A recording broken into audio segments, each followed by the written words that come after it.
नमो अरिहंताणं नमो सिद्धाणं नमो आयर्याणं नमो उज्जयाणं नमो लोय सव्वसाहूणं एषो पञ्चनमुक्कारो सव्वपावपणासनो मङ्गलाणं च सव्वेसिं पठमं होयि मङ्गलं मङ्गलं भगवान् वीरो मङ्गलं गौतम प्रभु मङ्गलं स्थूलिभद्राद्या जैनधर्मोऽस्तु मङ्गलम् अज्ञानतिमिरान्धानां ज्ञानाञ्जनशलाकया नेत्रमुन्मीलितं येन तस्मै श्री गुरवे नमः। ओके, સો આપણો વિષય છે શ્રી દંડક પ્રકરણ. આની અંદર પરમ પૂજ્ય શ્રી ગજેસાર મુનિવરે આપણને ચાર ગતિમાં ભમી રહેલા એવા જે જીવો છે તેમનું વર્ગીકરણ કરીને આપ્યું છે ટોટલ 24 દંડકોની અંદર. અને આ 24 દંડકોને વિશે આપણે 24 દ્વારોની અંદર વિચારણા કરવાના છીએ, જેમાં આપણો લાસ્ટ ટાઈમ સમુદ્ઘાત દ્વાર આપણે પૂર્ણ કરેલ હતું અને દૃષ્ટિ દ્વાર ચાલુ કરેલ હતું. તો લાસ્ટ ટાઈમ સમુદ્ઘાત દ્વાર માટે અમુક ક્વેશ્ચન આવેલ હતો, તો તે એક વખત જોઈ લે પછી આપણે આગળ વધીશું આપણા દૃષ્ટિ દ્વારની અંદર. તો ક્વેશ્ચન એ રીતે હતું કે શું બધા દેવોને તેજસ સમુદ્ઘાત નહીં લેવાનું, આ રીતનું એક ક્વેશ્ચન હતું. તો તે દેવો કેવા હોય છે, તેમના માટે ભ પ્રત્યયકી એટલે તેમને દેવપણું મળ્યું છે, તેના કારણે તેમના માટે વૈક્રિય તેજસ બંને લબ્ધિ તો હોય જ. એની અંદર એવું નહીં હોય કે લબ્ધિવન દેવતા કે લબ્ધિ રહિત દેવતા. આ લબ્ધિવન જે લખ્યું છે તે માત્ર આના માટે જ છે, છદ્મસ્ત મનુષ્યોને માટે, એ રીતે જાણવું. પછી બીજો ક્વેશ્ચન હતું કે આહારક લબ્ધિ વાળા સાધુને છદ્મસ્ત કેમ કહ્યું. તો એની અંદર એ સમજવાનું કે ભલે આહારક લબ્ધિ હોય કે વૈક્રિય લબ્ધિ હોય તો પણ જ્યાર સુધી આત્મા ઉપર જ્ઞાનાવર્ણ્ય આદિ જે કર્મો છે, ઘાતી કર્મો, તે જ્યાર સુધી રહેલા હોય ત્યાર સુધી કોઈ પણ જીવને છદ્મસ્ત જ કહેવાય, ભલે તે વૈક્રિય લબ્ધિધારી હોય કે આહારક લબ્ધિવંત હોય, કેવા પણ હોય. જ્યાર સુધી ઘાતી કર્મો આત્મા ઉપર રહેલા હોય સ્ટોકમાં, ત્યાર સુધી તેને છદ્મસ્ત જ કહેવાય. આ રીતે જાણવું. પછી બીજો ક્વેશ્ચન હતો કે અજીવ મીન્સ ધર્માસ્તિકા એક્સેટ્રા પૂતગલ. તો આ અજીવ સમુદ્ઘાત તેના માટે ક્વેશ્ચન હતું કે અજીવ સમુદ્ઘાતની અંદર ધર્માસ્તિકા એક્સેટ્રા પૂતગલે, તો એમાં અજીવ સમુદ્ઘાત કોનો હોય છે અથવા તો કોના દ્વારા તે થાય છે. તો તે માત્ર અજીવની અંદર આપણે તો એમ જાણીએ છીએ અજીવ કેટલા છે, ધર્માસિકા, અધર્માસિકા, આકાશાસ્તિકા, પૂતગલાસ્તિકા અને કાળ, 5 અજીવ છે. તો એ બધાના માટે આ અજીવ સમુદ્ઘાત નથી, પણ કોના માટે છે, માત્ર પૂતગલાસ્તિકાને જ આ જાણવું. અને એ પણ બધા જ પૂતગલો આ રીતનું અજીવ સમુદ્ઘાત કરે જ છે એવું નથી, પણ શું હોય છે, આખા 14 રાજલોકની અંદર અનંતા પૂતગલો છે, એમાં કેટલાક અનંતા નંબરના અચિત્ત મહાસ્કંધો છે કે જે કેવા છે, અંગુલના અસંખ્યાતમાં ભાગ જેટલા પ્રમાણવાળા તેઓ છે સાઈઝમાં, પણ અનંતા એવા પ્રદેશી સ્કંધો છે, તેઓ દ્વારા આ રીતનું થાય છે. આ રીતે જાણો, પણ ધર્માસિકાય વગેરે દ્વારા નહીં. બીજું ક્વેશ્ચન હતું, આપણે લાસ્ટ ટાઈમ તે કહ્યું હતું કે જે પોઝિશનની અંદર મૃત્યુ થાય તો તે પોઝિશનમાં સિદ્ધ ક્ષેત્રમાં જતા હોય, એ રીતે ક્વેશ્ચન આવેલું છે. તો એમાં આ ક્વેશ્ચન રિપીટ કરું કે જે પોઝિશનમાં મૃત્યુ થયું હોય તે જ પોઝિશન સિદ્ધ ક્ષેત્રમાં જાય, આ રીતનું ક્વેશ્ચન. તો હવે એની અંદર પહેલી વાત તો જ્યારે કોઈ પણ કે આત્મા છે તે મોક્ષ પ્રાપ્ત કરે છે તો કઈ ગતિની અંદર મોક્ષ પ્રાપ્ત કરી શકે છે, માત્ર મનુષ્ય ગતિમાંથી.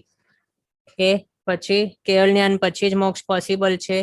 અને તે જ્યારે આ રીતનું આ મનુષ્યપણું જે છે છેલ્લામાં છેલ્લો ભાવ તે ક્યારે કમ્પ્લીટ કરે છે તો ત્યારે તેમનો આયુષ્યનો અંતિમ ઘડી અથવા તો અંતિમ સમયે તેમનો જે પ્રમાણેનું પોઝિશન હોય, અહીંયા કાવસક ધ્યાનમાં ઊભા હોય અથવા તો પર્યંકાસનની અંદર બેઠેલા હોય કે કઈ પણ રીતે સૂતેલા હોય કોઈક શિલાઓ ઉપર કે કોઈ પણ અવસ્થા તેમની હોય, એટલે કે કેવી પણ તેમની શારીરિક અવસ્થાની અંદર તેમનું આયુષ્ય જ્યારે કમ્પ્લીટ થાય કેવલ જ્ઞાની ભગવંતનું, તો તે સેમ અવસ્થા અથવા તો તે સેમ આકાર ત્યાં ઉપર તેમના આત્મ પ્રદેશો દ્વારા ફોર્મ થયેલું હોય. પણ હવે તેની સાઈઝ કેટલી આપણે જાણવી, 2/3 જ જાણવી, 1/3 તેની સાઈઝ ઓછી થઈ જાય છે, તેનું વોલ્યુમ જે છે તે.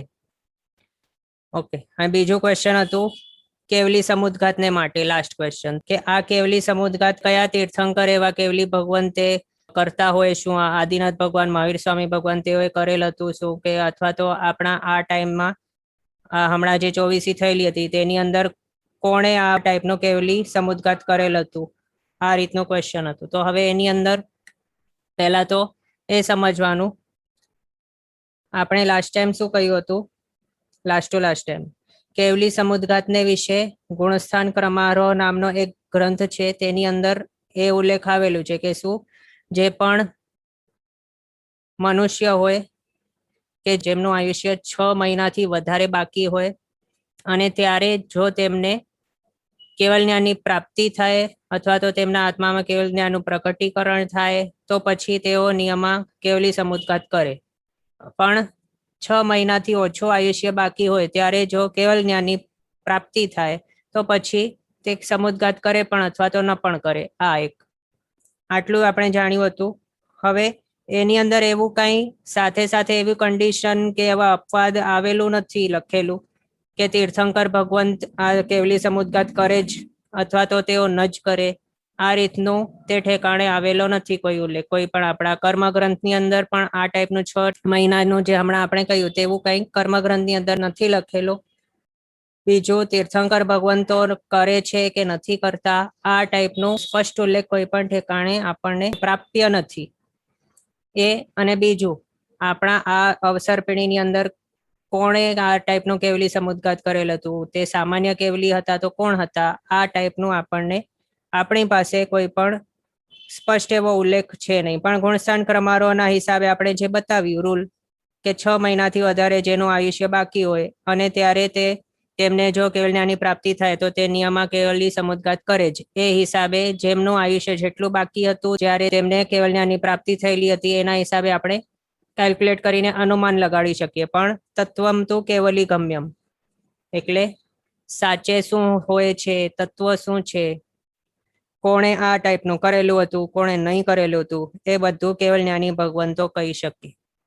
આ રીતે જાણવું. હવે આપણા પ્રશ્નો પૂર્ણ થયા. હવે આગળ આપણે લાસ્ટ ટાઈમ આ 10મું દ્વાર સ્ટાર્ટ કરેલ હતું, દૃષ્ટિ દ્વાર.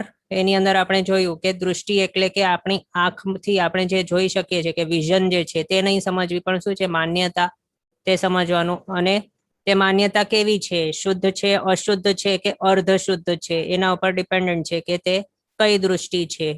આ મિથ્યા દૃષ્ટિ એટલે અશુદ્ધ દૃષ્ટિ, સમ્યક દૃષ્ટિ એટલે શુદ્ધ દૃષ્ટિ અને મિશ્ર દૃષ્ટિ એટલે અર્ધ શુદ્ધ દૃષ્ટિ. આ રીતે જાણવું. એની અંદર મિથ્યા વર્ડનો મિનિંગ થાય છે ખોટું, એટલે કે જેની ખોટી માન્યતા હોય, એ જે જેવું છે તેને તેવું જે નહીં માને, તેને તે રીતે એક્સેપ્ટ નહીં કરે, તેને વિશે કહેવાય છે કે તે કેવો છે, મિથ્યા દૃષ્ટિવંત છે. પછી જે જેવું છે તેને તેવું માને, એક્સેપ્ટ કરે, એને કહેવાય કે તે સમ્યક દૃષ્ટિવંત છે. એ રીતે જાણવું, એટલે કે તે સાચી દૃષ્ટિવાળો, સાચી માન્યતાવાળો તે. અને થર્ડ છે મિશ્ર દૃષ્ટિ. હવે સામાન્યથી આપણે મિશ્રનું મિનિંગ શું લઈએ, મિક્સચર, મિશ્રણ, ચેવડા જેવું, કોઈ ભેલપુરી જેવો. ભેલ કેવી હોય, સેવ મમરા વગેરે બધું મિક્સ કરી નાખવું, એટલે આવું મિક્સચર આપણે સમજીએ ને મિશ્રનું મિનિંગ. તો આ રીતનું અહીંયા મિનિંગ નથી લેવાનું.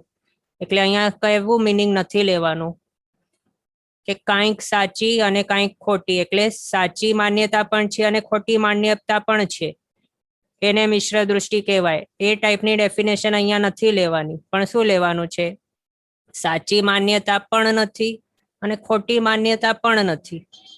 એટલે અહીંયા નંબર સ્કેલ પણ આપણે આ જો જોઈએ તો પછી 0નું પોઝિશન ક્યાં છે, પોઝિટિવ પણ નથી, નેગેટિવ પણ નથી. એ જ કંઈક આપણે કહી શકીએ કોના માટે, મિશ્ર દૃષ્ટિવાળાને માટે. ન તો તે સાચી દૃષ્ટિવાળો છે, ન તો ખોટી દૃષ્ટિવાળો.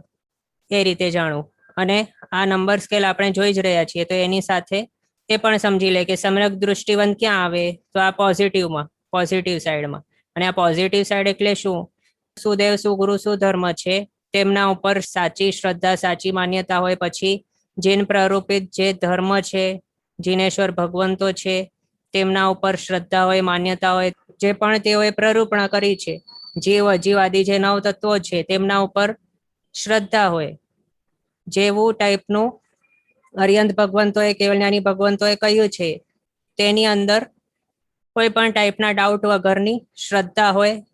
એ રીતે તેમને કહ્યું છે કે આ ટાઈપે અહીંયા તેઓ જે સમ્યક દૃષ્ટિવાળા છે તે આ ઠેકાણે પોઝિટિવ સાઈડે એના વિપરીત મિથ્યા એટલે કે ખોટી માન્યતાવાળા તે કેવા હોય છે કે જે અમુક એવા પ્રમાણમાં, હવે આગળ આપણે શું કહ્યું કે મિશ્રને અંદર એ ડેફિનેશન નથી લેવાનું કે થોડુંક સાચું ને થોડીક ખોટી માન્યતા, એ શા માટે નથી લેવાની? કારણ કે સમજો, શાસ્ત્રકાર ભગવંતોએ શું કહ્યું છે કે કોઈક જીવ છે તેણે દ્વાદશાંગીમાંથી બધા જ 100% પદાર્થો છે એને માન્યા નથી, પણ કેટલા 99% પદાર્થોને માની લીધા, અથવા તો 99.99% પદાર્થો છે તેને માની લીધા, પણ 0.01% પદાર્થ છે તેની અંદર તે આ રીતે કહે છે કે આ કઈ રીતે હોઈ શકે, આની અંદર તો હું એગ્રી નથી કરતો, આ હું માની જ નહીં શકું, આ કઈ હોય, આ રીતે નહીં હોઈ શકે. આ રીતે જે બધા જ પદાર્થોને માને, દ્વાદશાંગી એટલે શું? શોર્ટમાં કહીએ તો જીનવર પ્રરૂપિત જે ધર્મ છે અથવા તો જે શ્રુત જ્ઞાન છે તે જીનેશ્વર પ્રરૂપિત. તો હવે એ જો એની અંદરમાંથી 99.9% પદાર્થો પર તેને શ્રદ્ધા હોય એટલે સાચી માન્યતા છે તે પ્રમાણની તેની, પણ હવે માત્ર 0.01% નું જે એક પદાર્થ છે, જેટલા પણ પદાર્થો તેના ઉપર તેની માન્યતા શુદ્ધ નથી, એટલે તેને તે રીતે તે એક્સેપ્ટ કરવા તૈયાર નથી. તો પછી તેની માન્યતા તેટલા પ્રમાણની કેવી કહેવાય? અહીંયા ખોટી માન્યતા. તો હવે આ જીવ છે તે કેવો છે? સાચી પણ માન્યતા છે અને ખોટી પણ માન્યતા છે. તો હવે એને મિશ્ર દૃષ્ટિ નહીં કહેવાય, તેને શું કહેવાય? મિથ્યા દૃષ્ટિ કહેવાય. આ રીતે જાણવું એટલે હવે આપ ક્લિયર હશો. મિશ્ર દૃષ્ટિ એટલે ન્યુટ્રલ, ન તો પહેલી બાજુ ન તો આ બાજુ. આ રીતે જાણવું. એને સમજાવવા માટે અમુક એવા દૃષ્ટાંતો આપણે જોયેલા હતા. આ છે તે કેવો છે? ભ્રમિત થઈ ગયેલો છે, તેની માન્યતા વિવેક દૃષ્ટિ તેની ક્ષીણ થઈ ગઈ છે. મદિરા પાન કરેલો એવો જે મનુષ્ય છે તે કયો સ્થાન, કઈ વ્યક્તિ તે સારી છે, કયો સ્થાન ખરાબ છે, એવી બધી વિવેક દૃષ્ટિ આની પાસે રહેલી નથી. આ મદિરા પાનના કારણે તેની મતિ ભ્રષ્ટ થઈ ગઈ છે. એવા ટાઈપનું હોય છે મિથ્યાત્વી જીવ. પછી કોઈક જીવ છે તેની આંખો એકદમ બરાબર છે, સ્પષ્ટ એટલે કે રોગરહિત છે.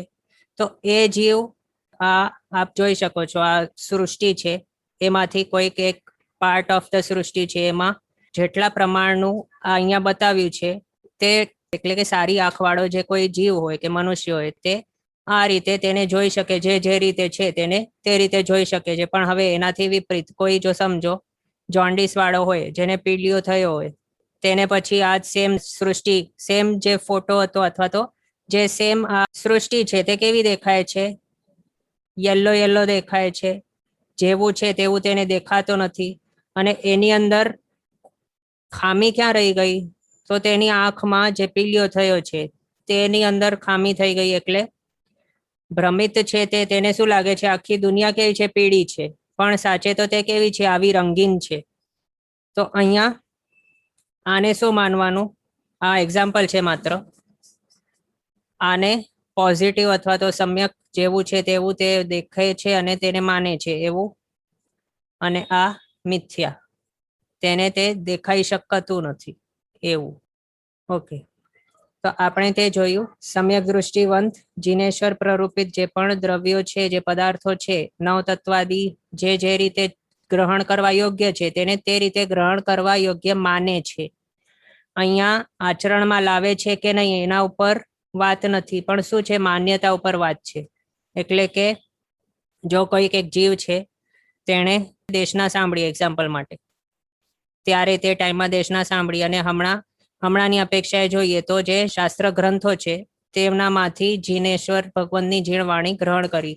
પછી તે વાણીને તે સમજે છે અને તે માન્યતામાં લાવી જે છે, એટલે કે તે તેને માની લે છે કે હા, આ રીતે જે જીનેશ્વર ભગવંતે કહ્યું છે તે જ રીતે છે, હું એને એક્સેપ્ટ કરું છું અને તે કરવા યોગ્ય છે. આ રીતે તે માની લે છે. પણ હવે તેની પાસે હમણાં તેટલી ક્ષમતા નથી કે તેને આચરણમાં લાવી શકે. તો શું તે સમ્યક દૃષ્ટિ નહીં કહેવાય? તો નહીં, એવું નથી. શાસ્ત્રકાર ભગવંતોએ સમ્યક દૃષ્ટિપણા વાળા 3 ટાઈપના એવા જીવો બતાવે છે. કેવા? અવિરત સમ્યક દૃષ્ટિ, પછી દેશ વિરત અને સર્વવિરત. એટલે કે અવિરત એટલે કે જેઓ માને તો છે બધું કે હા, આ રીતે જ કરવા યોગ્ય છે, પણ હવે તેમના આત્માની અંદર એવી ખામી છે કે તેઓ અપ્રત્યાખ્યાનીય નામના એવા કશાયોના ઉદયથી ગ્રસ્ત છે, જેના કારણે તેઓ હમણાં વીરતીને ગ્રહણ કરી શકતા નથી. આંશિક પણ વીરતી તેમના માટે છે નહીં, એટલે તેઓને કહ્યું છે. અહીંયા રિક્વેસ્ટ આવેલ છે, પ્લીઝ ગો સ્લો. કે તો થોડું સ્લો આપણે બોલીએ છીએ કે શું આપણી તે વાત ચાલુ હતી કે અવિરત સમ્યક દૃષ્ટિ તે કેવો છે, તેની માન્યતા શુદ્ધ છે. તે જે રીતે જે પ્રરૂપણા કરેલી છે જીનેશ્વર ભગવંતો કે કેવળ નાની ભગવંતો દ્વારા, તે જ રીતે તેને એક્સેપ્ટ કરે છે, માને છે, શંકા રહિતપણે અથવા તો હઠાગ્રહ કદાગ્રહ રહિતપણે એ રીતે તે માને છે. પણ પોતાની નબળાઈ છે હમણાં અપ્રત્યાખ્યાનીય કશાયના ઉદયના કારણે તે કેવું છે, તે તેને આચરણમાં હમણાં લઈ શકતો નથી. આચરણમાં નથી લઈ શકતો એટલે શું? તો વ્રત વીરતી પચ્ચખાણો આંશિક રીતે પણ તે હમણાં ગ્રહણ કરી શકતો નથી. એટલે તેને શું કહ્યું? અવિરત. વિરત એટલે કે જે વિરામ પામેલો છે એવો. અવિરત એટલે જેણે વિરામ પામ્યો નથી એવો. અને એ પણ વિરામ શાનાથી? તો સાવધ્ય વ્યાપારથી વિરામ પામવાનું છે. એટલે કે હિંસાદી જે પાપો છે તે જે છોડી શકતો નથી હમણાં, હિંસા, મૃષા, અદત્ત આદાન, પછી શીલ છે એટલે કે બ્રહ્મચર્ય અને પરિગ્રહ, એ જે સંપૂર્ણપણે અથવા તો આંશિક રીતે પણ કરી શકતો નથી. તે પછી પચ્ચખાણ વગેરે જે રાત્રિ ભોજન ત્યાગ, એવા જે પણ નાના મોટા પચ્ચખાણો છે તે જે કરી શકતો નથી, તે કેવા છે? અવિરત છે, એ જાણવું. પણ તેમની માન્યતા શુદ્ધ છે એટલે સમ્યક દૃષ્ટિ. બીજા છે દેશવિરત સમ્યક દૃષ્ટિ. દેશવિરત ની અંદર કોણ છે? દેશ એટલે કે અમુક પ્રમાણમાં કે આંશિક.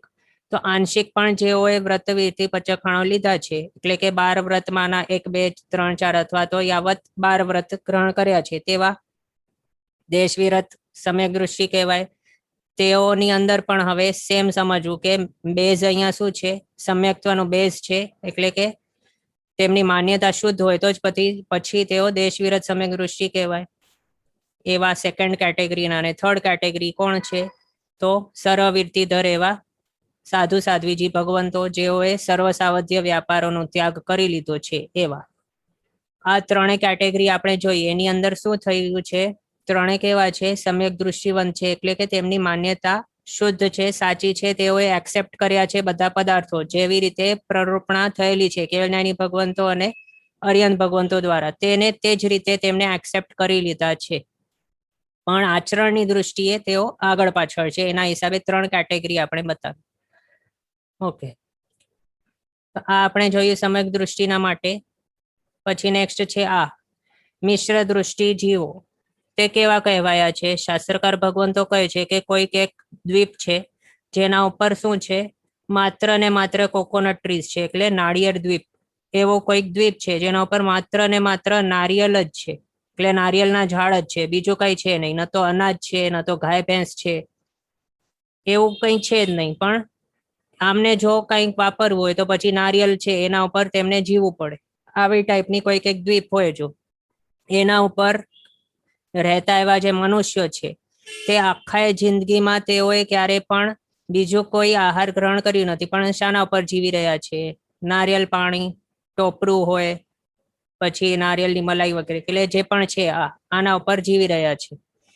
એવા જો મનુષ્ય હોય, એમને જો કોઈક બહારના ક્ષેત્રવાળો મનુષ્ય આવીને પૂછે કે શું આપને ગુલાબજાંબુ ગમે છે, અથવા તો એ પૂછે કે શું આપ મારી સાથે આવીને ગુલાબજાંબુ વાપરશો, તો પછી તે જે નાળિયેર દ્વીપ વાળો મનુષ્ય છે, તે નાળિયેર દ્વીપ વાળા મનુષ્યએ ક્યારે પણ આ ટાઈપનો ગુલાબજાંબુ નામનો કોઈક દ્રવ્ય આ વિશ્વની અંદર છે કે નહીં, તેને તે ખબર જ નથી. તે એનાથી અવગત જ નથી. તેને ક્યારે આને જોયું જ નથી, ક્યારે આને ચાખ્યું જ નથી, ક્યારે સાંભળ્યું પણ નથી, પહેલી વાર હમણાં સાંભળે છે. તો એ અને બીજું એ પણ કે પેંડા હોય, પેંડા જેવી વસ્તુ છે, તો તે શાનામાંથી બને છે? દૂધમાંથી. એટલે ત્યાં નાળિયેર દ્વીપની અંદર ગાય ભેંસ વગેરે પણ છે ને, એટલે દૂધ પણ નથી ત્યાં. ન તો આની અંદર પણ માવો યુઝ કરાતું હોય, અનાજ વગેરે યુઝ કરાતું હોય, તો પછી ઘી છે, જે પણ છે. તો એવા ટાઈપની વાનગીઓ તે લોકોએ ક્યારે પણ ગ્રહણ કરી નથી, જોઈ નથી, સૂંઘી નથી, ટેસ્ટ પણ નથી કરી. તો હવે આ જે મનુષ્ય છે આ ઠેકાણેનો, તેને શું લાગે? ન તો તેને પોઝિટિવ ઇફેક્ટ પડે, ન તો નેગેટિવ ઇફેક્ટ પડે. એટલે તેને ન તો તેના પ્રત્યે ગમો હોય, ન તો તેના પ્રત્યે અણગમો હોય. આ રીતે જાણવું. તે શું છે તે ખુદ પોતે તે જાણતો જ નથી, એટલે તે પોતાના વક્તવ્ય તેના ઉપર આપી જ નહીં શકે. એટલે તેની માટે એ સમજવું કે તેને ન તો તે ગુલાબજાંબુ ગમે છે અને ન તો એવું છે કે તેને તે નથી ગમતો. એટલે તે ક્યાં આગળ છે, કયા પોઝિશન ઉપર સ્ટેન્ડ કરે છે, તે ન્યુટ્રલ છે, ન તો ગમો છે ન તો અણગમો છે. આ રીતની પરિસ્થિતિ કોની સમજવી? જે મિશ્ર દૃષ્ટિ વાળા છે, કે જેઓ માત્ર ને માત્ર આ નાળિયેર ઉપર જ, આ આપણે એક્ઝામ્પલ આપ્યું, નાળિયેર દ્વીપના મનુષ્યો હોય તેમના માટે માત્ર આ જ હતું, એના સિવાય બીજું કંઈ નહીં હતું આહાર પાણી માટે. પાણી તો જો કે આ હોઈ શકે, સાદું પાણી જે છે તે, પણ આહારને માટે તેઓ આના ઉપર જ જીવતા હતા. એટલે તેમના માટે બીજી કોઈ વાનગીઓ હોય, ભલે આપણને આ કેટલી પણ ગમતી હોય, પણ તેમના માટે તો આ અજાણતી વસ્તુ છે. આ પેંડા હોય અથવા તો બીજી કોઈ પણ વસ્તુ છે, તે બધું કેવા છે આમના માટે, નાળિયેર દ્વીપવાળા માટે અનનોન છે. એટલે તેઓ ન તો તેના ઉપર પોઝિટિવ ઝુકાવ રાખે છે, ન તો નેગેટિવ અણગમો છે. આ રીતે તે મિશ્ર દૃષ્ટિના વિશે આ રીતે જાણો કે તે કેવા હોય. તેમને જીનેશ્વર ભગવંતોએ પ્રરૂપિત એવા જે પદાર્થો છે તેના ઉપર ન તો શ્રદ્ધા હોય અને ન તો અશ્રદ્ધા હોય. એટલે કે ગમો પણ નહીં હોય ને અણગમો પણ નહીં હોય. ઓકે, આ આપણે જાણ્યું. હવે નેક્સ્ટ અહીંયા આપણે બીજી રીતે અહીંયા લખીને બતાવ્યું છે કે શું છે. અહીંયા રિક્વેસ્ટ આવેલ છે રાઇટ 3 ટાઈપ્સ. તો આ સ્ક્રીન ઉપર આપ જોઈ શકો છો 3 ટાઈપ્સ છે. આ છે મિથ્યા દૃષ્ટિ, આ મિશ્ર દૃષ્ટિ અને આ સમ્યક દૃષ્ટિ. આ 3 દૃષ્ટિ ચાલુ છે આપણી હમણાં. એની અંદર આગળ આપણે અલગ એક્ઝામ્પલથી જોયો, હમણાં હવે બીજા એક્ઝામ્પલથી જોઈએ. સ્ટાર્ટિંગમાં આપણે શું કહ્યું હમણાં જ આ જ ક્લાસમાં, દૃષ્ટિ દ્વારની અંદર, કે અશુદ્ધ દૃષ્ટિ વાળા હોય તે કેવા હોય? મિથ્યા દૃષ્ટિવંત. તો અહીંયા આ ગ્લાસમાં આપ શું જોઈ શકો છો? પાણી છે. અહીંયા તો આપને કાલા ખટ્ટા લાગતું હશે, પણ એ નથી. શું છે? પાણી છે. એની અંદર ઘણા બધા પ્રમાણમાં અશુદ્ધિઓ રહેલી છે. એના કારણે આ કેવું છે? એકદમ અશુદ્ધ થઈ ગયો છે, એકદમ કાળો મેશ પાણી દેખાય છે. તો એવા ટાઈપની આ પાણી છે, અથવા તો એવા ટાઈપની જેની માન્યતા હોય કલુષિત, તેને અથવા તો વિપરીત કે અશુદ્ધ, તેને કહેવાય મિથ્યા દૃષ્ટિવંત. પછી ન તો એકદમ શુદ્ધ છે ન તો અશુદ્ધ છે એકદમ, તેવી મિશ્ર દૃષ્ટિ. અને ત્રીજો સમ્યક દૃષ્ટિ. એની અંદર સમ્યક્ત્વ શાસ્ત્રની અંદર મુખ્ય એવા 3 ટાઈપના બતાવ્યા છે: ઉપશમ સમ્યક્ત્વ, ક્ષયોપશમ સમ્યક્ત્વ અને ક્ષાયિક સમ્યક્ત્વ. એની અંદર અહીંયા થોડુંક સમજાવવા માટે આ આપણે બતાવ્યું છે. આ ફોટો દ્વારા આપ સારી રીતે સમજી શકશો કે આ 3 ની અંદર તફાવત શું છે. સમ્યક દૃષ્ટિ એટલે શુદ્ધ દૃષ્ટિ માન્યતા, તે આપણે જોયું. તો હવે એની અંદર ઉપશમ સમ્યક્ત્વ અથવા તો ઉપશમ સમ્યક દૃષ્ટિ તે કઈ રીતે હોય? તો અહીંયા જુઓ, નીચે સેડિમેન્ટેશન થયેલું છે, એટલે કે જે અહીંયા અશુદ્ધ એવા જે અશુદ્ધિઓ હતી તે નીચે સેટલ થઈ ગઈ છે. એટલે અહીંયા પાણી આપણને કેવું દેખાય છે? એકદમ શુદ્ધ છે, સ્વચ્છ છે, નિર્મલ છે. પછી આ ક્ષાયિક, એની અંદર નીચે કઈ નથી અને આની અંદર પણ કઈ નથી, ડિઝોલ્વ કઈ નથી, એકદમ શુદ્ધ છે પાણી. આની અંદર જે કર્મ રૂપી જે અશુદ્ધિઓ હતી, આ સમજો કે આ પાણી જે છે તે આત્મા છે, અને એની અંદર જે અશુદ્ધિઓ અહીંયા બધા દેખાય છે તે કર્મ છે, એ સમજો. એ પણ મિથ્યાતમોની. હમણાં માટે કયો કર્મ એની અંદર વધારે નથી જવાનું, પણ સામાન્યથી એવી રીતે સમજો કે મિથ્યાત્વ છે તે અહીંયા કોઈ પણ રીતે અહીંયા રહેલો નથી, એટલે સંપૂર્ણપણે તે છે જ નહીં અહીંયા આ ક્ષાયિક સમ્યક્તિમાં. તો એટલે તેનો સંપૂર્ણપણે ક્ષય થઈ ગયો છે તે ફલાણા કર્મનું, તે માટે આ કેવું કહેવાય છે? ક્ષાયિક સમ્યક દૃષ્ટિ, એકદમ શુદ્ધ. પછી આ ઉપશમ સમ્યક દૃષ્ટિ કેવો છે? હમણાં તેની પરિસ્થિતિ છે કે તે શુદ્ધ છે, પણ તેની અંદર અહીંયા સ્ટોકમાં રહેલું છે અશુદ્ધિ રૂપી જે મિથ્યાતમોન્ય, તેના દલિકો, તેના પાર્ટિકલ્સ અહીંયા રહેલ છે તે ગ્લાસની અંદર અથવા તો તેના આત્માની અંદર, કે જે કેવું અમુક ટાઈમ પસાર થતા તે પાછા અહીંયા ડિઝોલ્વ થઈને પછી આને કલુષિત કરી નાખશે. આ જે પાણી સ્વચ્છ હમણાં દેખાય છે તેને, એવું છે આ. પણ હવે અહીંયા નીચે દબાવીને રહેલા છે, નીચે સેડિમેન્ટ તરીકે નીચે સેટલ થઈને પડેલા છે, તેના માટે તે ઉપશમ એટલે કે શાંત થયેલો. તો આ રીતનું કોઈ હોય અને તેની જે શુદ્ધ અહીંયા માન્યતા હમણાં માટે રહેલી છે તેને શું કહેવાય? ઉપશમ સમ્યક્ત્વ અથવા તો ઉપશમ સમ્યક દૃષ્ટિ. પછી ક્ષયોપશમ, એની અંદર એટલા પ્રમાણના અશુદ્ધિઓ નથી, પણ માત્ર થોડાક એકદમ મંદ અતિ મંદ એટલી છે, પણ હવે એની અંદર મિથ્યાત્વનો અહીંયા ઉદય નથી. અમુક પ્રમાણમાં અહીંયા થોડાક એવી માત્ર એકદમ માઇલ્ડેસ્ટ એવા ટાઈપનું સમ્યક્ત્વ મોહનીયનું અહીંયા હમણાં ઉદય છે. તો એને કહેવાય છે આવી પરિસ્થિતિ કે અવસ્થાને ક્ષયોપશમ સમ્યક દૃષ્ટિ. આ રીતે જાણ્યું. હવે આગળ આપણે બીજું જોઈએ. અહીંયા આપણે આજે જોયું ને, આગળ જે દંડકો છે એની અંદર આપણે જો વિચારણા કરવી હોય તો પછી આ આપણને કામમાં આવશે. એ માટે આ આપણે ત્રણે બતાવ્યું. એની અંદર શું સમજવાનું કે કોઈક એક જીવ છે, એણે જો ઉપશમ સમ્યક્ત્વની પ્રાપ્તિ કરવી હોય તો શોર્ટમાં અહીંયા આપણે બતાવી દઉં કે શું છે. તેની અંદર તેના આત્મામાં રહેલા જે દર્શન મૌન્ય કર્મ છે તેને સંપૂર્ણપણે દબાવીને રાખવા પડે, શાંત કરી દેવા પડે, ઉદયમાં આવવા નહીં દેવો. તે જ એક પણ દર્શન મોહનીય કર્મ ઉદયમાં નહીં હશે. અને બાકી 4 અનંતાનુબંધી કશાય એની અંદર વધારે નહીં જવાનું, પણ એ જ્યારે દબાવેલા હોય એટલે ઉદયમાં નહીં હોય ત્યારે શું સમજવાનું કે તેને આ ટાઈપનો ઉપશમ સમ્યક્ત્વ પ્રાપ્ત કરેલું છે હમણાં. અને પછી આ ઉપશમ સમ્યક્ત્વનું કેટલું કહ્યું છે? કાળ અંતર મુહૂર્ત કહ્યું છે.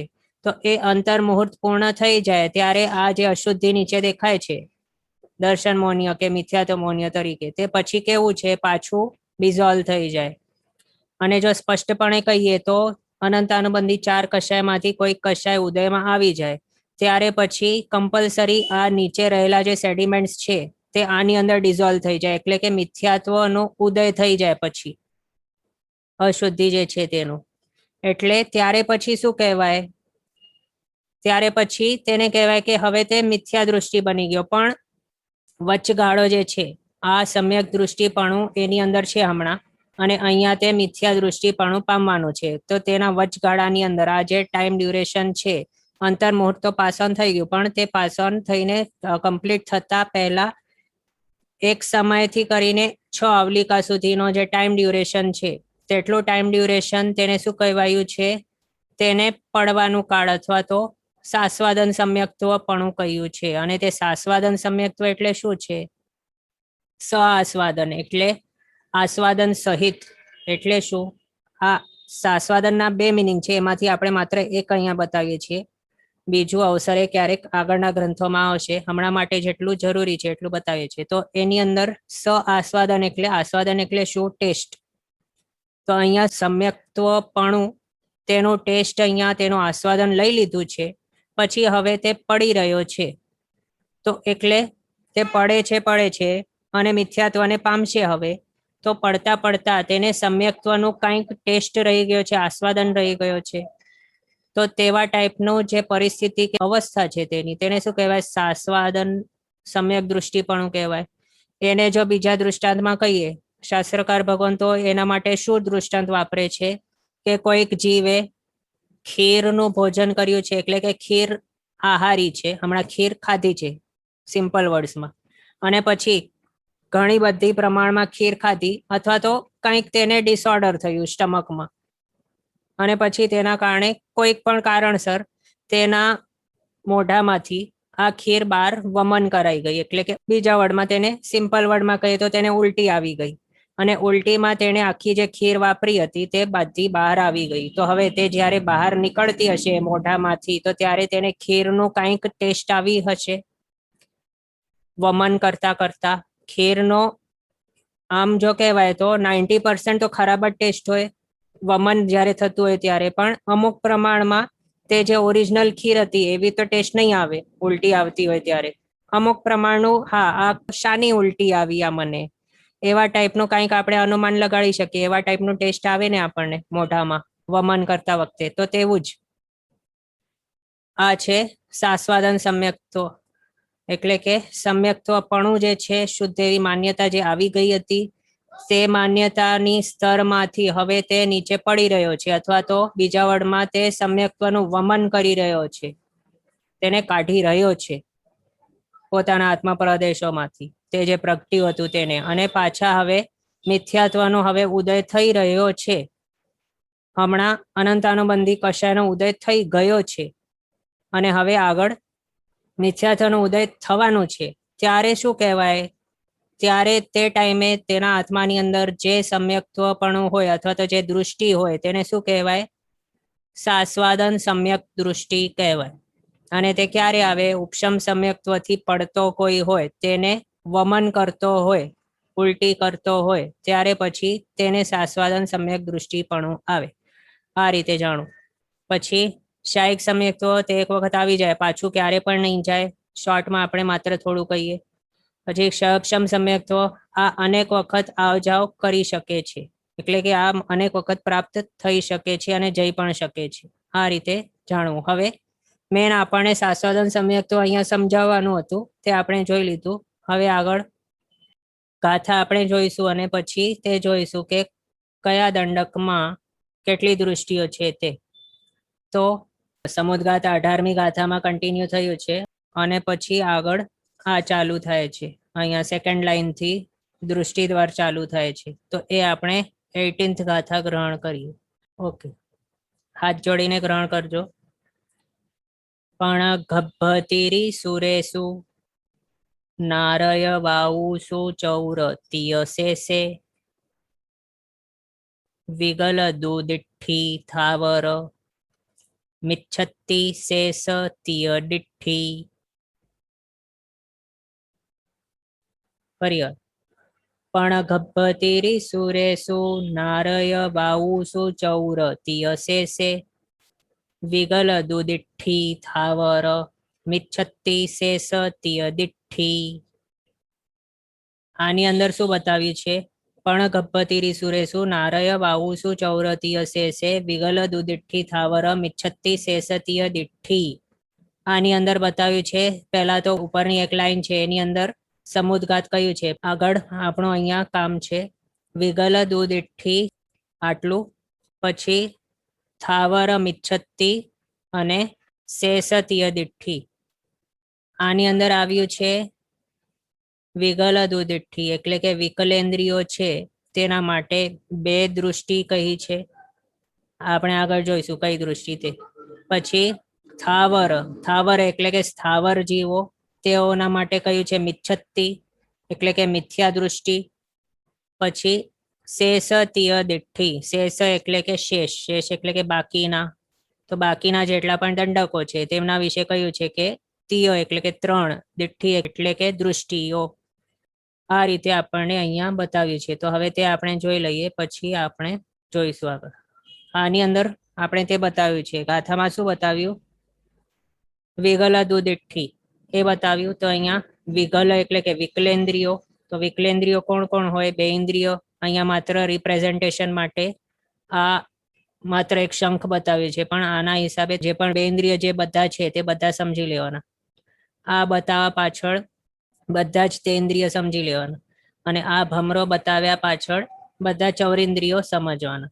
એટલે આ 2 ઇન્દ્રિય, 3 ઇન્દ્રિય, ચૌરિન્દ્રિય એમના માટે કયું છે કે 2 દૃષ્ટિઓ પોસિબલ છે તેમને. અને અહીંયા પોસિબિલિટી કઈ છે? વધારેમાં વધારે પોસિબલ કેટલી? તો 2, પણ 2 હોય જેવું નહીં સમજવાનું. અને તે 2 દૃષ્ટિ તે કઈ? મિથ્યા દૃષ્ટિ અને સમ્યક દૃષ્ટિ. અને અહીંયા આપણે બતાવ્યું કે સાસ્વાદન સમ્યક તો સમજવાનું જરૂરી છે આ બતાવ્યા પહેલા. તો એ અહીંયા હમણાં કામમાં આવશે કે શું છે? સાસ્વાદન સમ્યક તો તે અહીંયા આમના માટે હોઈ શકે છે પોસિબિલિટી. અને એ પણ ક્યારે આવે છે? તો આપણે જોયું કે કોઈક જીવે ઉપશમ સમ્યક્ત્વ પ્રાપ્ત કરેલું છે, પછી તે ઉપશમ સમ્યક્ત્વનું વમન કરી રહ્યો છે, એટલે કે તેને કાઢી રહ્યો છે, ઉલટી કરી રહ્યો છે. તો ત્યારે તેને સાસ્વાદન સમ્યક્ત્વીપણું કહેવાય. એ પણ એક સમયથી કરીને 6 આવલિકાનું ટાઈમ ડ્યુરેશન છે, એમાંથી કેટલા પણ ટાઈમ માટે તેને સાસ્વાદન સમ્યક્ત્વપણું હોઈ શકે. એ રીતે જાણવું. હવે આની અંદર જે સમ્યક દૃષ્ટિ આપણે લખ્યું છે કે શાસ્ત્રકાર ભગવંતોએ અહીંયા આપણને જે સમ્યક દૃષ્ટિપણું કહ્યું છે આ 3 માટે, તો તે કેવું? તો માત્ર સાસ્વાદન સમ્યક્ત્વ જાણવું. બાકીના જે છે ક્ષ, અપશમ કે ક્ષાય કે નહીં લેવાનું. આ રીતે જાણવું. હવે એની અંદર શું સમજવું કે કયા જીવો અહીંયા આ રીતે જન્મી શકે અથવા તો કયા જીવો શાસ્વાદન સમ્યક્ત્વ લઈને આ 3 ગતિની અંદર આવી શકે. તો એના માટે શાસ્ત્રકાર ભગવંતો કહે છે કે કોઈક એવા મનુષ્ય હોય અથવા તો કોઈક એવા તિર્યંશ પંચેન્દ્રિયો હોય ગર્ભજ કે જેઓ હમણાં આ કરંટ ભાવમાં એટલે કે મનુષ્યપણામાં એ પણ સંઘની પંચેન્દ્રિય મનુષ્ય તો પંચેન્દ્રિય જ હોય, ગર્ભજ મનુષ્ય છે સંઘની, તો તે ભાવની અંદર અથવા તો ગર્ભજ સંઘની એવા પંચેન્દ્રિય તિર્યંશ તે ભાવ હમણાં તેનું ચાલુ છે, એની અંદર તે હમણાં સમ્યક દૃષ્ટિપણા વાળું છે અને હવે તેનું મરણ થયું અને તેનું નેક્સ્ટ ભાવ છે આ વિકલેન્દ્રિયમાંનો કોઈ. તો એવું કોઈક છે તેના માટે આ ટાઈપનું સમ્યક દૃષ્ટિપણું આવી શકે છે એ જાણવું. પણ દેવતાઓ મરીને આની અંદર નથી આવતા, ન તો નારકો અહીંયા આવે છે. એટલે માત્ર કોના માટે આ જાણવું? માત્ર ગર્ભજ મનુષ્ય ગર્ભજ તિર્યંશ આ બેને માટે. અને પણ સમ્યક દૃષ્ટિપણું ક્યારે હોય છે? તો માત્ર અપર્યાપ્ત અવસ્થાની અંદર. પણ જ્યારે કોઈક સમજો હમણાં મનુષ્ય છે, સમ્યક દૃષ્ટિપણું છે તેની અંદર અને તેનો આયુષ્ય પૂર્ણ થઈ રહ્યો છે અને તે હવે મરણ પામતા વમન કરી રહ્યો છે, શાસ્વદન સમ્યક્ત્વીપણું તેની અંદર હમણાં આવ્યું છે અને તે શંખપણે હમણાં ઉત્પન્ન થયો છે. તો ત્યારે શંખપણાની ભાવની અંદર તેના સ્ટાર્ટિંગનું જે અપર્યાપ્ત અવસ્થા વાળું તેની અવસ્થા છે, માત્ર તેટલા પ્રમાણના ટાઈમ ડ્યુરેશન માટે તે કેવું સમજવું, તેને શાસ્વાદન સમ્યક્ત્વીપણું જાણવું. અને હવે તે જ્યારે પર્યાપ્તિ પોતાની પૂર્ણ કરશે ત્યારે તેનું આ શાસ્વાદન સમ્યક્ત્વ પણ ચાલ્યું જશે અને શું આવી જશે? મિથ્યા દૃષ્ટિ આવી જશે. આ રીતે જાણવું. એટલે ઇન શોર્ટ શું? આમના માટે જે પણ સમ્યક દૃષ્ટિપણું કયું છે તે માત્ર અપર્યાપ્ત અવસ્થામાં જ જાણવી અને બાકીની જે પર્યાપ્ત અવસ્થા છે તેની અંદર માત્ર ને માત્ર મિથ્યા દૃષ્ટિ જ હોય, આ રીતે જાણવું. હવે નેક્સ્ટ એક દૃષ્ટિ કયું છે? ગાથામાં શું બતાવ્યું? થાવરમ ઇચ્છતિ. એટલે શું? થાવર એટલે 5 આ સ્થાવરો આવી ગયા. તેમના માટે 5 સ્થાવર છે, 5 દંડક છે. તો તે 5 દંડકોના માટે કયું છે? મિચ્છતિ. મિચ્છતિ એટલે કે મિથ્યા દૃષ્ટિ. એ એક જ દૃષ્ટિ કઈ? તો આ બધા જે સ્થાવરો છે, સ્થાવરોના દંડક 5, તેમના માટે ગાથા મુજબ બતાવ્યું કે મિથ્યા દૃષ્ટિ હોય એમના માટે એ. પછી નેક્સ્ટ શેષતીય દિઠ્ઠી કયું હતું ગાથામાં? તો બાકી કોણ બચ્યા? આગળ કેટલા દંડક થઈ ગયા? 5 અને 3 8 થયા. તો 8 24 - 8 કેટલા થાય? 16. તો શેષતીય દિઠ્ઠી એટલે કે શેષ એટલે 16 દંડકો છે બાકીના, તેમના માટે તીય દિઠ્ઠી એટલે 3 દૃષ્ટિઓ બતાવી. દૃષ્ટિ તો છે 3 જ, એટલે અહીંયા આમના માટે 3 દૃષ્ટિઓની પોસિબિલિટી બતાવી. હવે આની અંદર પણ એ નહીં સમજવું કે બધાની માટે આ 3 હોય જ, કારણ કેટલા જે અભવ્યો છે તે પણ આવા ટાઈપના ભવો કરી શકે છે અને અભવ્યોને માટે મિશ્ર દૃષ્ટિપણું હોતું નથી, સમ્યક દૃષ્ટિપણું પણ નથી હોતું, માત્ર મિથ્યા દૃષ્ટિપણું હોય છે. એના માટે અહીંયા મેક્સિમમ પોસિબિલિટીની અપેક્ષાએ આ બતાવ્યું કે આ 16 દંડક જે અહીંયા આપને દેખાય છે તેમના માટે 3 દૃષ્ટિઓની પોસિબિલિટી રહેલી છે. એની અંદર આગળ શું બતાવ્યું? ગર્ભજ મનુષ્યનો 1 દંડક. પછી ગર્ભજ એવા તિર્યંચો તે કેવા હોય? પંચેન્દ્રિય જ હોય, તે જ હોઈ શકે ગર્ભજ. તો એવા ગર્ભજ તિર્યંચોનો 1 દંડક. પછી નારકોનો 1 દંડક, આ નારકીઓ છે તે. પછી દેવોના ટોટલ 13 દંડકો, 13 દંડક દેવોના. એની અંદર 10 ભવનપતિના દંડક આવી ગયા. પછી 1 વ્યંતરનો, 1 જ્યોતિષ, 1 વૈમાનિક. આ રીતે ટોટલ કરીએ તો 1 + 1 2 + 1 3 + 10 +13 16 થઈ ગયા. આ રીતે 16 દંડકોને વિશે 3 દૃષ્ટિઓ બતાવી છે. ઓકે, હવે અહીંયા ક્વેશ્ચન છે, પ્લીઝ એક્સપ્લેન અગેન. ભલે ત્યાં આગળ આપણે જોઈશું. અહીંયા ક્વેશ્ચન છે કે શાયક સિવાયનું સમ્યક્ત્વ બીજા ભાવમાં જતા પહેલા વમીને પછી બીજા ભાવમાં જાય તો પછી વિકલેન્દ્રિયમાં આવતા પહેલા સમ્યક્ત્વ ઓલરેડી વમી ગયેલું હોય. તો આપણે જે હમણાં બતાવ્યું ને તે આના માટે તે શું આપણે બતાવ્યું કે તે ઉપશમ સમ્યક્ત્વી હોય અને તે જ્યારે ભાવ બદલીને અહીંયા આવે છે તો ત્યારે તેમના માટે સાસ્વાદન સમ્યક્ત્વ હોય છે. અને એ આખા ભાવ માટે નહીં પણ કેટલું માત્ર સ્ટાર્ટિંગના કેટલા ટાઈમ માટે અપર્યાપ્ત અવસ્થા તેની જે છે તેટલા ટાઈમ માત્ર માટે હોય છે. અને એ પણ જે સાસ્વાદન સમ્યક દૃષ્ટિપણું જે છે તેનો ટાઈમ કેટલું છે, એક સમયથી કરીને 6 આવલિકા. અને અહીંયા જે સમ્યક દૃષ્ટિપણું અહીંયા બતાવીને આમના માટે તો તે ત્યાંથી કરીને તેઓ અહીંયા પોતાનું સમ્યક દૃષ્ટિપણું લઈ આવે છે પણ ઉપશમ સમ્યક તો લઈ આવતા નથી. અહીંયા પણ શું હોય છે, તેમની અવસ્થા કેવી છે, તે સમ્યક દૃષ્ટિપણું છે પણ કેવું છે, પડતો એવો સાસ્વાદન સમ્યક દૃષ્ટિપણું છે. અને જો એવું હોય કે ત્યાં જ તે સમ્યક્ત્વને વમી નાખે અને પછી અહીંયા આવતા હોય તો પછી તો શું કહેવાય કે મિથ્યા દૃષ્ટિ એક જ હોય આમના માટે. પણ શાસ્ત્રકાર ભગવંતોએ અહીંયા શું બતાવ્યું છે, સાસ્વાદન સમ્યક્ત્વ ની હાજરી અહીંયા બતાવી છે અપર્યાપ્ત અવસ્થામાં. આના હિસાબે હમણાં આપણે જે કહ્યું તે સમજવાનું. ઓકે, ક્વેશ્ચન છે શાયિક સમ્યક્ત્વ મનુષ્ય મરીને વિકલેન્દ્રિયમાં ન હોય તો નહીં, તે નહીં જઈ શકે. શાયિક સમ્યક્ત્વીને માટે આપણે આગળ લગભગ આ જ ક્લાસની અંદર નહીં, કર્મગ્રંથ બીજામાં આ લીધું હતું. તો એમના માટે શું સમજવું, શાયિક સમ્યક્ત્વી કોઈ જો મનુષ્ય છે તો તે મરીને માત્ર ક્યાં ક્યાં જઈ શકે, આવા ટાઈપના ભાવોમાં તે ક્યારે નહીં આવે, સ્થાવરમાં નહીં જાય, વિકલેન્દ્રિયમાં નહીં જાય, પણ જાય તો ક્યાં જઈ શકે, પોસિબિલિટી મનુષ્યમાં જઈ શકે, એ પણ અપર્યાપ્ત અસંગની એવા જે સમોર્ષી મનુષ્ય હોય તેની અંદર નહીં જાય. પછી તે હમણાં શાયિક સમ્યક્ત્વી પણ પામેલો છે તો હવે આગળ તેનું નેક્સ્ટ ભાવ સંખ્યાતા વર્ષના આયુષ્યવાળો મનુષ્ય પણ નહીં હોય, એટલે કે અયુગ્લિક પણ નહીં હોય, તો યુગ્લિક મનુષ્ય બની શકે અથવા તો યુગ્લિક તિર્યંશ પંચેન્દ્રિય બની શકે અથવા તો દેવ બની શકે અથવા તો નારકી બની શકે, બસ બીજો કઈ નહીં.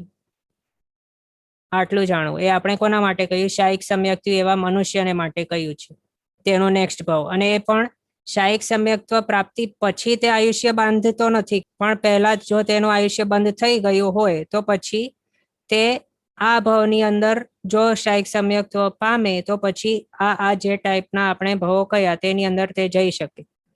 એનો મિનિંગ એ પણ સાથે સમજવાનું કે શું તેને જો આગળ આ જ ભાવની અંદર આવા ટાઈપનો આયુષ્યનો બંધ કર્યું હોય અથવા તો નોન યુગ્લિક મનુષ્ય, નોન યુગ્લિક તિર્યંશ કે સ્થાવરનું ભાવ બાંધ્યું હોય આયુષ્ય નેક્સ્ટ ભાવ માટે, અથવા તો અસંગની એવા સમોર્ષી મનુષ્યપણાનું એવું કોઈ આયુષ્ય બંધ કરી લીધું હોય તો પછી તે આ ભાવમાં શાયિક સમ્યક્ત્વ નહીં પામે.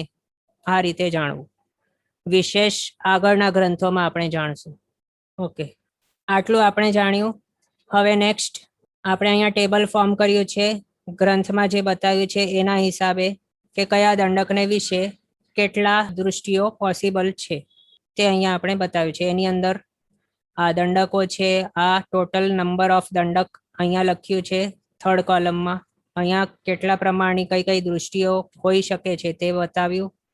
અને અહીંયા કુલ કેટલા દૃષ્ટિઓ એ ફલાણા દંડકોને માટે પોસિબલ છે તેનો નંબર અહીંયા બતાવ્યો ટોટલ. હવે એક એક કરીને જોતા જઈએ. શું આપણે જોયું, સ્થાવર મિચ્છતિ એટલે કે બધા સ્થાવરો છે તેમના માટે મિચ્છતિ એક જ મિથ્યા દૃષ્ટિ છે. તે સ્થાવર કેટલા છે દંડક, 5 ટોટલ, એટલે અહીંયા આવી ગયા. પછી વિગલ દુદિઠ્ઠી એટલે કે વિકલેન્દ્રિય, બેન્દ્રિય, તેન્દ્રિય, ત્રિચૌરેન્દ્રિય, આ 3 કોણ છે, વિકલેન્દ્રિય છે, તેના દંડક કેટલા થયા 3. તેમના માટે કયું, દુદિઠ્ઠી એટલે કે 2 દૃષ્ટિઓ, તે અહીંયા આપણે બતાવ્યું છે શું છે, મિથ્યા દૃષ્ટિ અને સમ્યક દૃષ્ટિ. એમાં અહીંયા આપણે ખાસ આ નોટ કરવાનું કે શું સમ્યક દૃષ્ટિ ક્યારે હોય, ફક્ત અપર્યાપ્ત અવસ્થામાં પોસિબલ છે. અને બધા જને માટે હોય જ એવું જરૂરી નથી, તે આપણે આગળ જોયું. કોના માટે પોસિબલ હોઈ શકે સમ્યક દૃષ્ટિપણું, તો માત્ર તે બેન્દ્રિય, તેન્દ્રિય, ચૌરેન્દ્રિયોને માટે કે જેઓનું આગલા ભાવ એવું હતું કે જેની અંદર તેઓએ સમ્યક્ત્વની પ્રાપ્તિ કરેલ હતી, પછી તેઓ ત્યાંથી પડતા આવ્યા છે અહીંયા આ ભાવની અંદર, અને આ ભાવમાં તેઓએ અપર્યાપ્ત અવસ્થાની અંદર સાસ્વાદન સમ્યક્તિપણું પામેલું હતું તેવાને માટે છે આ બીજી સમ્યક દૃષ્ટિ. હવે અહીંયા આપણે બતાવ્યું છે ફક્ત અપર્યાપ્ત અવસ્થામાં. એના દ્વારા શું સમજવાનું કે જ્યારે તેઓ પર્યાપ્તિને પ્રાપ્ત કરી દેશે અથવા તો પર્યાપ્તિઓ પોતાની પૂર્ણ કરી દેશે સ્વયોગ્ય પર્યાપ્તિઓ, તો ત્યારે પછી તે નિયમા કેવા બની જશે? મિથ્યા દૃષ્ટિ વાળા બની જશે. પછી આ દંડકો, નારકોનો એક દંડક, પછી ભવનપતિના 10, વ્યંતરનો 1, જ્યોતિષનો 1, વૈમાનિકનો 1 અને ગર્ભજ તિર્યંશ પંચેન્દ્રિયોનો 1, ગર્ભજ મનુષ્યોનો 1. આ રીતે શેષતીય દિઠ્ઠી બતાવ્યું હતું, એટલે કે શેષ 16 છે તેમના માટે. ત્રણેય દૃષ્ટિઓ, મિથ્યા દૃષ્ટિ, મિશ્ર દૃષ્ટિ, સમ્યક દૃષ્ટિ, આ ત્રણ દૃષ્ટિઓની પોસિબિલિટી બતાવી છે. આ રીતે ગ્રંથકાર શ્રીએ આપણને બતાવ્યું છે. હવે આપણે અહીંયા બીજી રીતે ટેબલ ફોર્મ કર્યું છે. અહીંયા શું છે, આગળ અહીંયા આપણે આ જે જોયું ને આ ટેબલની અંદર, તે શું છે? સિદ્ધાંતનો મત છે, એટલે કે દંડક પ્રકરણનું આ મત છે. પણ હવે કર્મ ગ્રંથકારનો બીજો મત છે, તે પણ જાણી લઈએ સાથે સાથે. કર્મ ગ્રંથના મતે આ રીતે છે. ફેર ક્યાં પડ્યું છે? તો અહીંયા આપણે બતાવીએ. અહીંયા ફેર પડ્યું છે. કર્મ ગ્રંથના મતે શું છે કે પૃથ્વીકાય, અપકાય અને વનસ્પતિકાય આ ત્રણને પણ અપર્યાપ્ત અવસ્થાની અંદર સમ્યક દૃષ્ટિપણું પોસિબલ છે. આ રીતે બતાવ્યું કર્મ ગ્રંથના મતે. અને એ ક્યારે હોઈ શકે? તો એ તેમના માટે કહ્યું કે જે કેવું આપણે સાંભળ્યું હશે કે દેવતાઓ છે પહેલા બીજા દેવલોક સુધીના, તેઓ મેક્સિમમ એવા દેવતાઓ છે કે જે કેવા છે? આ ત્રણ ગતિને પામતા હોય, એટલે કે પૃથ્વી કાયપણું, અપકાયપણું, વનસ્પતિ કાયપણું, આ ત્રણની અંદર આવતા હોય. તે પણ પોતાના સમ્યક દૃષ્ટિપણાના ભાવમાંથી આવા ટાઈપની ભાવની અંદર જ્યારે તેઓ આવે તો ત્યારે તેમનું જે સમ્યક્તિપણું હતું, ક્ષમ સમ્યક્ત્વ, તેને તેઓ વમી નાખે. તેને વમતા વમતા અહીંયા આવે, એટલે આ ત્રણ ભાવની અંદર પણ તેઓ પછી કેવા કહેવાય? સ્ટાર્ટિંગના અવસ્થામાં, અહીંયા પણ આપણે લખ્યું છે ફક્ત અપર્યાપ્ત અવસ્થામાં, ત્યારે તેઓની પાસે સમ્યક દૃષ્ટિપણું જાણવું. પણ હવે જ્યારે તેઓ પર્યાપ્તિને પ્રાપ્ત કરી દેશે અથવા તો પોતાની પર્યાપ્તિઓ પૂર્ણ કરી દેશે, ત્યારે પછી તેમના માટે માત્ર ને માત્ર મિથ્યા દૃષ્ટિ કહી છે. આ રીતે જાણવું. એટલે એક જ ફેર છે અહીંયા, બાકી બધો મત સેમ છે. આમના માટે તો સેમ છે, પછી બેન્દ્ર, તેન્દ્ર, ચૌરીન્દ્ર એ માટે પણ સેમ છે. પણ એક ફેર માત્ર આટલું છે પૃથ્વીકાય, અપકાય અને વનસ્પતિકાયનું, કે તેમના માટે કર્મ ગ્રંથકારનો અભિપ્રાય એવું છે કે તેમના માટે બંને દૃષ્ટિઓની પોસિબિલિટી છે. અને તે ક્યારે હોય તે આપણે જોઈ લીધું, ક્યારે હોઈ શકે છે. આની અંદર પણ શું સમજવાનું કે બધા જ પૃથ્વીકાય, અપકાય, વનસ્પતિકાયને માટે સમ્યક દૃષ્ટિ પણ હોય જ સ્ટાર્ટિંગની અવસ્થામાં, અપર્યાપ્ત અવસ્થામાં. એવું નથી, એવી રીતે નહીં સમજવાનું. અમુક એવા કોઈ હોઈ શકે કે જેમના માટે આવી પોસિબિલિટી છે અપર્યાપ્ત અવસ્થામાં સમ્યક દૃષ્ટિ પણ. આ રીતે જાણવું. ક્વેશ્ચન છે, મરુદેવી માતા જ્યારે ટ્રીનો જીવ હતા ત્યારે કઈ દૃષ્ટિ આવે? તો ત્યારે તેઓ મિથ્યા દૃષ્ટિપણા વાળા જાણવા. કારણ કેળનો ઝાડ હતો તે કેવું હતું? એકેન્દ્રિય સ્થાવર, પ્રત્યેક વનસ્પતિકાય હતો તે.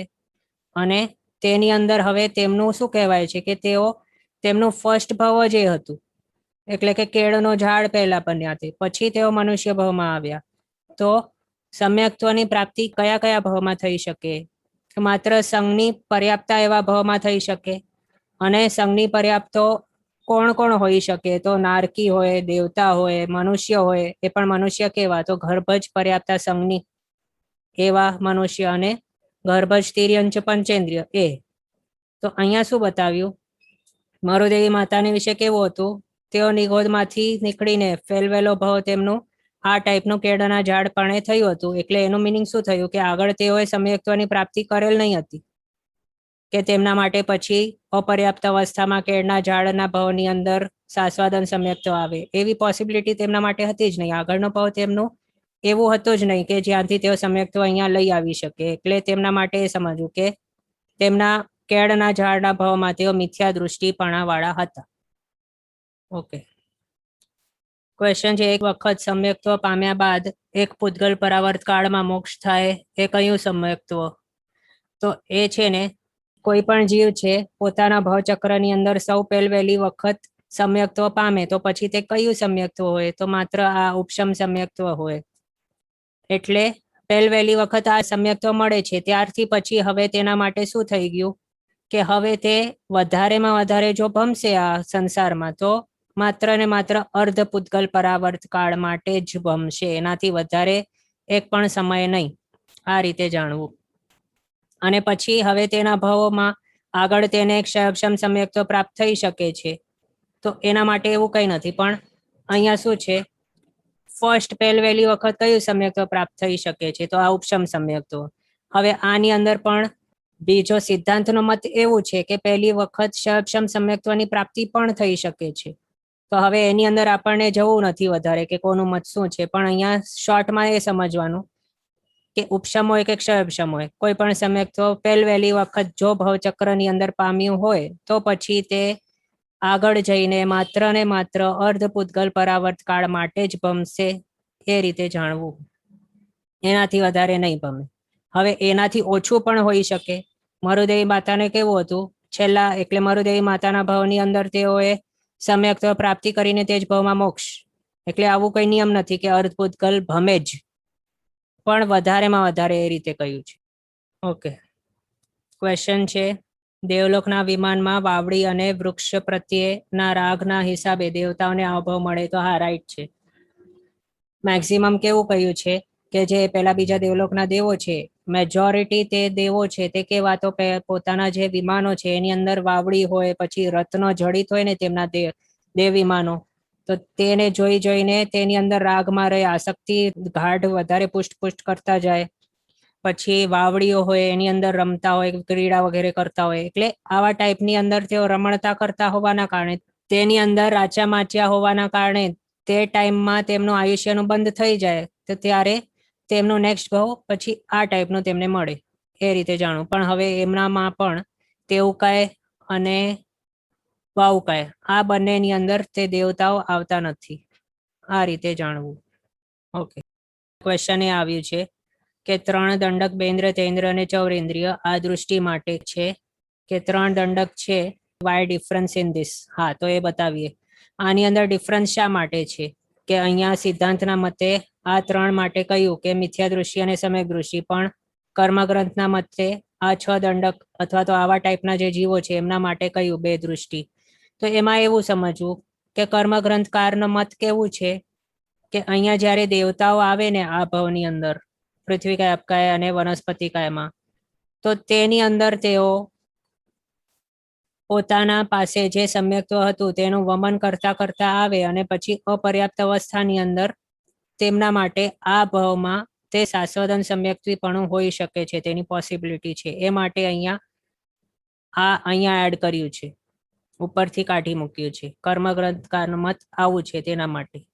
તો આ રીતે આપણે સિદ્ધાંતનો મત જોયું અને આપણને અહીંયા દંડક પ્રકરણની અંદર કર્મગ્રંથનો મત માત્ર આમ બતાવ્યું છે કે શું છે. કોઈ પણ શાસ્ત્રકાર ભગવાન તો શું કહે છે કે કોઈ પણ આપણે પદાર્થ ભણતા હોઈએ તો તેની અંદર અનેક એવા જો 2 મત હોય, 3 મત હોય, 4 મત હોય, તો તે બધાને સાથે સાથે ભણવા યોગ્ય છે. પણ હવે તેની અંદર માથાકૂટ નહીં કરવાની કે આ સાચું કે પેલું સાચું, આ સાચું કે આ સાચું. એની અંદર વધારે પડવાનું નથી, કારણ આપણે કેવા છીએ, છદમસ્ત છીએ, જ્ઞાની નથી, કેવલ જ્ઞાન છે નહીં આપણી પાસે.